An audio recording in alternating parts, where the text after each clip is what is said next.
सरकार ने 4 दौर की बैठकों में कहा कि पिछले आंदोलन के तमाम मुकदमे हटा देंगे, लाल किले का मुकदमा हटा देंगे, प्रदूषण वाले कानून से किसान को बाहर निकाल देंगे। कहा कि प्रदूषण वाले कानून से किसान को बाहर निकाल देंगे, पुराने आंदोलन के सारे मुकदमे हटा देंगे। सरकार ने कहा कि जो बिजली विधेयक आया है उससे खेती को बाहर निकाल देंगे। सरकार ने कहा कि जो नकली खाद बीज बेचते हैं उनके ऊपर भारी जुर्माने का प्रावधान लगा देंगे। सरकार ने कहा कि दक्षिण भारत के किसानों के लिए मसाला आयोग बढ़िया तरीके से चला देंगे। लेकिन हमने कहा कि ये एसकेएम गैर राजनीतिक और किसान मजदूर मोर्चा का नेतृत्व है, ये बीच का रास्ता निकालने वाला नेतृत्व नहीं है। जिन 12 मांगों को लेके आए हैं, जब तक 12 मांगों पे बात नहीं बनेगी तब तक मोर्चे मजबूती से डटे रहेंगे। मेरे भाइयों, मैं एक बात कहना चाहता हूं, जो हमारे साथी यहाँ रतनपुरा पे ये मोर्चा लगाए हुए बैठे हैं, कितने विपरीत हालात में बैठे हैं और कितने मुश्किल हालात है उनको बढ़िया तरीके से हम जानते हैं। क्योंकि हरियाणा में भी जिस हरियाणा की माटी से हम आते हैं, उस हरियाणा में हरियाणा सरकार ने 50,000 से अधिक की पैरामिलिट्री फोर्स बाहर से मंगवाई हुई है किसान आंदोलन को दबाने के लिए।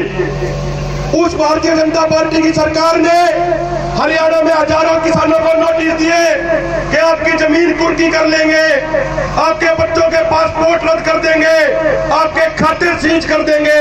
लेकिन उसके बावजूद हरियाणा का किसान पीछे नहीं हटा। अभी 22 तारीख को भाई सुखकरण सिंह का श्रद्धांजलि समारोह हिसार में हुआ। आज यहाँ 27 तारीख को हनुमानगढ़ में है और 31 तारीख को हरियाणा के अम्बाड़ा में होगा। मेरे भाइयों, मेरे बुजुर्गों, नौजवान साथियों, मैं छोटी छोटी 2-3 बातें आपसे और कहना चाहता हूं।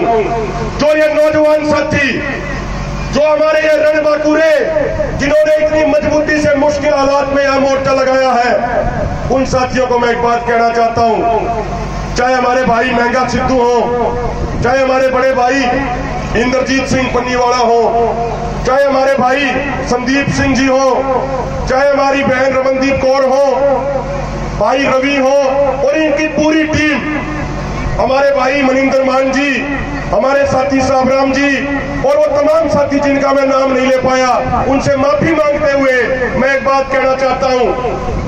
आपने खूंटा गाड़ दिया, प्रशासन ने जो जोर आजमाइश करनी थी वो कर ली, लेकिन आपने ये मजबूत खूंटा गाड़ दिया।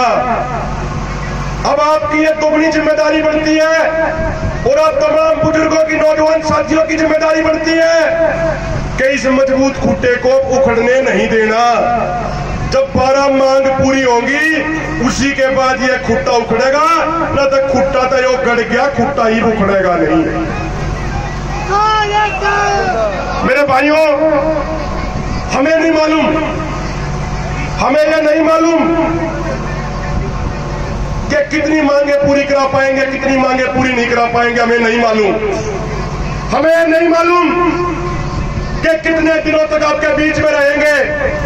सरकार ने अनेकों झूठे पर्चे दर्ज कर रखे हैं। हो सकता है सरकार कभी भी हमें जेल के अंदर डाल सकती है, लेकिन मैं आपसे एक प्रार्थना करना चाहता हूं, आपसे एक निवेदन करना चाहता हूं। जो मान सम्मान, जो विश्वास आपने इन मोर्चों पे दिखाया है, आपके विश्वास को किसी भी कीमत पे कम नहीं होने देंगे, आपके विश्वास को किसी भी कीमत पे टूटने नहीं देंगे। बेशक आपके विश्वास को बनाए रखने के लिए हमें अपनी गर्दन क्यों न कटानी पड़े, अपनी गर्दन कटा लेंगे, लेकिन आपके विश्वास को कभी खत्म नहीं होने देंगे, आपके विश्वास को कभी टूटने नहीं देंगे।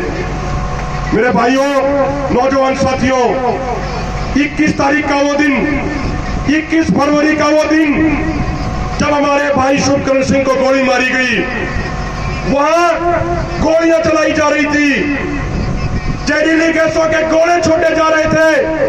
ऐसी गैसें जो 1993 में इंटरनेशनल लेवल पे बैन कर दी गई, जो गैसें सीधा इंसान के फेफड़ों पे अटैक करती हैं, वो गैसें जो इंसान की छाती में पूरा इन्फेक्शन कर देती है। किसानों के ऊपर इंजेक्टर मोर्टार जैसे हथियारों का इस्तेमाल किया गया। जो हथियार दूसरे देश के बॉर्डरों पे इस्तेमाल किए जाते हैं, वो हथियार अपने देश के अन्नदाता पे बरसाए गए। मेरे भाइयों, मेरे बुजुर्गों, आपसे एक प्रार्थना करना चाहते हैं कि जिन 400 भाइयों को चोटें लगी है, जिन भाइयों को छर्रे लगे हैं, जिन 5 भाइयों की आंखें चली गई, जिन भाइयों की टांगें टूट गई, और जो भाई हमारा शहीद हो गया, चाहे हमारा भाई शुभकरण सिंह हो या फिर वो प्रीतपाल सिंह, आपको हमारी आंखों के सामने जो उस दिन हुआ, भाई प्रीतपाल सिंह को हरियाणा पुलिस की तरफ से कुछ सिविल ड्रेस में गुंडे आए, वो बोरी में बंद करके घसीट के लेके गए। ऊपर से गोले बरसा रहे थे, हजारों गोले एक साथ बरसाए गए, किसानों के ऊपर छर्रे मार रहे थे। और वो भाई जो लंगर के लिए, लंगर की सेवा के लिए आया हुआ था, जैसा व्यवहार जानवरों के साथ भी नहीं होता, उस तरीके का व्यवहार हमारे भाई के साथ किया गया। उसको बोरी में बंद करके वो सारे गुंडे लुट मार रहे थे और उसको सुए मार रहे थे। उन हरियाणा पुलिस के गुंडों ने उस भाई को मारने में कोई कोर कसर नहीं छोड़ी। लेकिन वो कहते हैं ना, जिसका रखवाला वो परमात्मा वाहिगुरु होता है, उसका कोई कुछ नहीं बिगाड़ सकता। हमारा वो भाई बिल्कुल मौत के मुंह से निकल के आया है।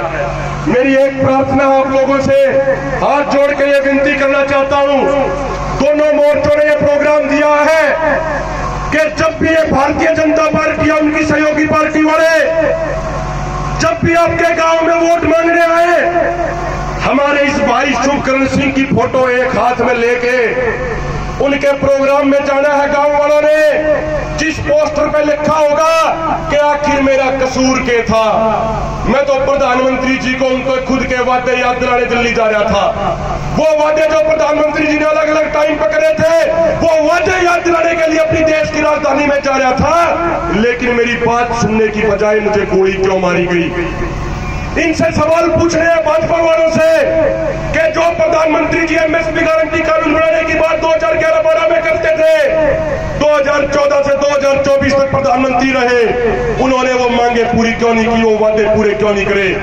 इनसे पूछना है कि 2014 से पहले आप कहते थे कि अगर मैं प्रधानमंत्री बना तो स्वामीनाथन आयोग के C2+50% फार्मूले को लागू करूंगा, लेकिन आपने 2015 में जस्टिस रमन्ना और जस्टिस मुखोपाध्याय की बेंच के सामने आपने सुप्रीम कोर्ट में एफिडेविट क्यों दिया कि हम किसान के लिए स्वामीनाथन आयोग की रिपोर्ट लागू नहीं कर सकते? एक बार ईमानदारी से, ये बात मैं ईमानदारी से पूछना चाहता हूं, कभी ऐसा ना हो कि जब वो राजनेता आए और आपका मन फिर बैठ जाए और आप उनको कभी काजू की बर्फी ना खिलाने लग जाओ। ईमानदारी से एक बात बताइए।